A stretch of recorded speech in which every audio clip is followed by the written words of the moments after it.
మీకు Valentine's day ఎందుకు జరుపుకుంటారో తెలుసా? దీని వెనకాల డార్క్ సీక్రెట్ ఉంది. అదేంటో చెప్తా, కానీ ఈ వీడియోని ఎవరికి షేర్ చేయాలో వాళ్ళకి షేర్ చేయండి. ఇది స్టార్ట్ అయింది యూరోప్లో, కానీ మనం ఏం తెలియకపోయినా కూడా మన ఇండియన్స్ దీన్ని జరుపుకుంటారు. అసలు స్టోరీ ఏంటంటే, రోమ్లో ఒక వ్యాలంటైన్ అనే ఒక అతను ఉండేవాడు. అతనికి లవ్ అంటే బాగా ఎంకరేజ్ చేసేవాడు. ఇంకో రాజుకేమో లవ్ అంటే అస్సలు పడేది కాదు.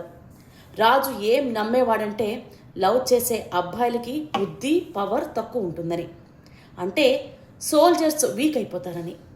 అయితే ఈ వ్యాలంటైన్ అనే ఆయన లవ్ చేసే వాళ్ళందరికీ పెళ్ళిళ్ళు చేస్తూ ఉండేవాడు. ఈ విషయం తెలిసి రాజుకి బాగా కోపం వచ్చింది. రాజు ఇంకా వ్యాలంటైన్ అనే ఆయన్ని జైల్లో వేసేస్తాడు. ఫిబ్రవరి 14న ఊరేస్తాడు.